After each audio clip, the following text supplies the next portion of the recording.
हमारे नुक्कड़ नाटक का उद्देश्य है, आओ हम सब संस्कारों की ओर लौट चले। अरे भाइयों, लेकिन मुझे कोई ये भी तो बताए कि अच्छे संस्कार होते क्या हैं? क्या होते हैं? क्या होते हैं? संस्कार में है प्रेम, संस्कार में है मोह, किसी का दिल ना दुखाना, सबका भला करना। अरे भाइयों, क्या आपको पता है संस्कार में है दया, बड़ों का आदर करना। पर भाइयों और बहनों, आप सबको ये पता है आजकल हमारा पूरा समाज बिगड़ गया है। आजकल हमारे समाज से संस्कार लुप्त हो रहे हैं। पर भाइयों, मेरा तो मानना है मोबाइल फोन ने आज के समाज को संस्कार विहीन बना दिया है। सही कहा। पर बहन, मेरा तो मानना है मोबाइल फोन ही नहीं, इंटरनेट और फॉरेन कल्चर भी इसके जिम्मेदार हैं। सही कहा। पर बहन, फॉरेन में भी तो कुछ अच्छी बातें होती होंगी, पर वो तो अपनाते नहीं, सारी बुरी बातें अपना लेते हैं। सही कहा। वैसे बात तो ठीक ही करी आपने। अरे रुको, ये क्या किया? क्या किया? जो पूरी दुनिया करती है। क्या मैंने कुछ गलत किया? पर इसे कूड़ेदान में फेंको, यही संस्कार है क्या तुम्हारे? अरे बहन, कूड़ेदान में फेंका या कूड़ेदान के पास, बात तो एक ही है। देखो इसके संस्कार। अब तुम्हारे इन संस्कार के लिए ना मेरे पास वक्त नहीं है और मैं जा रही हूँ। तो देखा आप सबने कैसे हैं इनके संस्कार। संस्कार विहीन। अरे यार, आज तो दावत में खूब खाना खाया, पेट भर के आनंद आ गया। अरे भाई, तुम सही कह रहे हो, मैंने भी चाट पकौड़े बड़े मजे से खाए, मजा आ गया। अरे तुम चाट पकौड़े की बात करते हो, उसके साथ जो चटनी थी, ओए होए, खा के तो एकदम मजा ही आ गया। मजा आ गया। सही कह रहे हो, चटनी में भी बहुत स्वाद था, मजा आ गया। और तुम्हें पता है मैंने वहाँ क्या किया? क्या किया? अरे मैंने अपनी थाली में सारे पकवान भर लिए और जब खाए ना गए तो सारे के सारे कचरे के डिब्बे में फेंक दिए। अरे भाई, मैंने भी तो यही किया। मैंने अपनी चाट पकौड़ी की प्लेट पूरी भर ली, फिर मुझसे खाया ना गया तो मैंने आधे से ज्यादा तो कूड़ेदान में ही फेंक दी। तो देखा आपने कैसी मानव की मोह माया, खाया कम और फेंका ज्यादा। भारत एक कृषि प्रधान देश है, फिर भी यहाँ लोग 2 वक्त के भोजन को तरसते हैं और इन्हें देख लीजिए, थालियां भर लेते हैं, नहीं खाया जाता तो कूड़ेदान में फेंक देते हैं। भाइयों, अगर वो खाना हम किसी गरीब को खिलाते तो क्या उसका पेट नहीं भरता? सही कहा। अन्न का ये अपमान, संस्कार विहीन समाज, संस्कार विहीन समाज। तो आइए अब मैं आपको बताती हूँ कि किस प्रकार हमारी सेवा भाव वाली संस्कृति को ये डॉक्टर भूल गए हैं और पैसों की चकाचौंध में खो गए हैं। वो कैसे? अरे भाई देखिए, कुछ ऐसे। माँ, तुझे क्या हुआ? माँ, बेटा, मेरी तबीयत खराब है। चल माँ, मैं तुझे हॉस्पिटल लेके चलता हूँ। अरे डॉक्टर को बुलाओ। अरे भाई, क्या हुआ? क्यों शोर मचा रहे हो? अरे मेरी माँ की तबीयत बहुत खराब है, जल्दी से डॉक्टर को बुलाओ। डॉक्टर साहब नहीं है। डॉक्टर साहब कहाँ गए और कब तक आएंगे? डॉक्टर साहब अपने घर में आराम कर रहे हैं, आराम से आएंगे। अरे डॉक्टर साहब को जल्दी बुलाओ, मेरी माँ की तबीयत बिगड़ती जा रही है, कहीं से कुछ हो ना जाए। यार मेरा दिमाग ना खा, जल्दी जा अपनी माँ को किसी सरकारी अस्पताल में।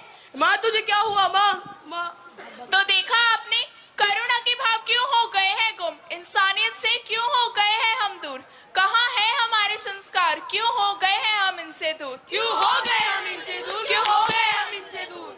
क्या आप सबको पता है, हमारी आज की युवा पीढ़ी अपने माता पिता का सम्मान करना भूल चुकी है। इसीलिए तो शायद संसार में वृद्ध आश्रम बढ़ते ही जा रहे हैं। वो कैसे? अरे देखिए, कुछ ऐसे। चलो मैं तुम्हें दिखा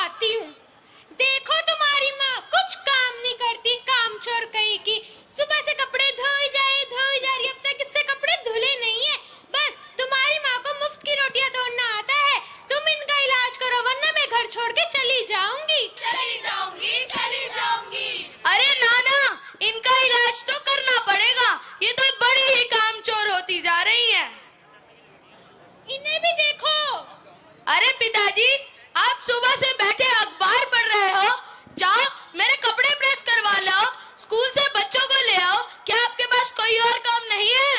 अरे बेटा, मैं तो बहुत बूढ़ा हो गया हूँ, मेरे घुटनों में बहुत दर्द है, मैं कोई काम नहीं कर सकता। अपने टूटे हुए चश्मे से मैं अखबार पढ़ रहा हूँ, मुझे एक नया चश्मा ले दोगे? अरे चश्मे के लिए पैसे कहाँ से लाऊं? आपका तो रोज का नया नाटक है, रोज चश्मा तोड़कर बैठ जाते हो, कमाने वाला 1 और खाने वाले 10। बेटा, मैंने तुम्हें यही संस्कार दिए हैं। अरे संस्कार गए चूल्हे में, आपका तो रोज का नया नाटक है। निकल जाओ यहाँ से, यहाँ पर तुम्हारी कोई जगह नहीं है। निकल जाओ, निकल जाओ। तो देखा आपने कैसे आज के युवा अपने बूढ़े माता पिता को वृद्धाश्रम पहुंचाते हैं। संस्कृति क्यों हो गई है लुप्त? क्यों आज का युवा हो गया है अपने कर्तव्य से विलुप्त? कर्तव्य से विलुप्त, कर्तव्य से विलुप्त। अरे बहन, ये तो सिक्के का पहला पहलू था। दूसरे पहलू में एक बहू ने अपने पूरे परिवार को सच्ची मानवता के दर्शन कराए। वो कैसे? वो कैसे? आइए मैं आप सबको दिखाती हूँ कुछ ऐसे।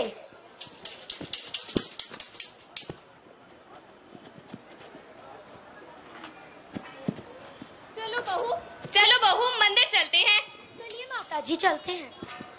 अरे सर पे चुन्नी तो ले ले। अरे हाँ,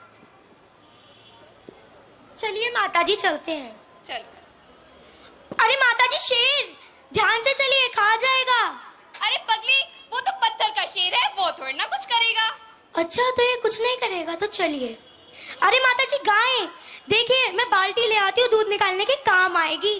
अरे पगली पगली रुक, ये तो पत्थर की गाय है, ये थोड़ी ना दूध देती है। अच्छा, अच्छा तो ये भी दूध नहीं देगी, तो चलिए। चल आजा बहू, माता के दर्शन कर ले और उनका आशीर्वाद ले ले। मैं नहीं छूती इनके पैर। हाय राम, मेरे तो करम ही फूटे हुए हैं, ऐसी बहू मिली है मुझे। क्यों नहीं छुएगी तू इनके पैर? अरे माता जी, आपने ही तो अभी कहा पत्थर का शेर है, कुछ नहीं करेगा। पत्थर की गाय है, दूध नहीं देगी। ये भी तो पत्थर की ही है, ये कौन सा चमत्कार कर सकती है बताइए?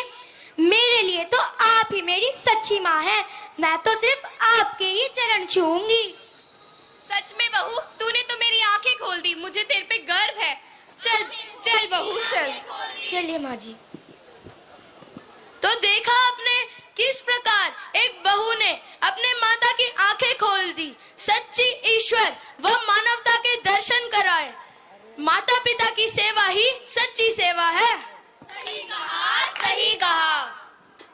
भाइयों, आप लोगों को पता ही होगा, हमारे समाज से लेकर राजनीति तक सब कुछ संस्कार विहीन हो गया है। वो कैसे? वो कैसे? अरे देखिए, कुछ ऐसे। जाओ। अरे नेताजी प्रणाम। प्रणाम भाई, प्रणाम। अरे प्रणाम, बोलो यहाँ कैसे आना हुआ? अरे नेताजी, एक स्टेडियम बनवाना था। अबे तेरे को स्टेडियम बनवाना है तो इसमें मैं क्या करूँ? कुछ जमीन चाहिए थी। अरे यार, तेरे को तो पता ही है, आजकल खाली जमीन कहीं नहीं मिलती। मैं तेरे लिए एक खाली जमीन कहाँ से लाऊंगा?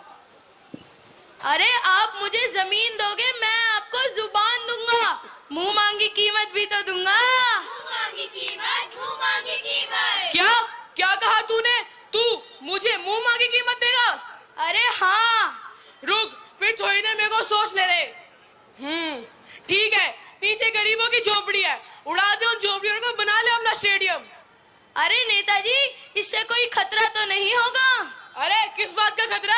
ये नेतागिरी किस दिन काम आएगी? तो मैं डील पक्की समझूं? अरे एकदम डील पक्की समझ, लेकिन अपनी बात से ना मुकरना। अरे नहीं मुकरूंगा, लेकिन तुम भी अपनी जुबान से मत मुकरना। अरे मुकरूंगा, नहीं मुकरूंगा।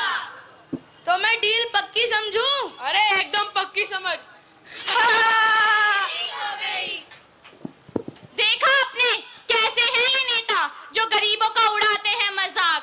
कैसा है ये समाज? कैसा है ये समाज? संस्कारहीन, संस्कारहीन।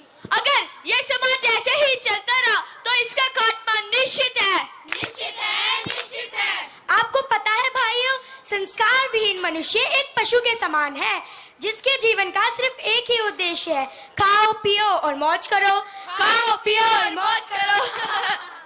अरे भाई, कोई मुझे ये भी तो बताओ, सम्मानवान मनुष्य क्या पाता है? क्या पाता है, क्या पाता है?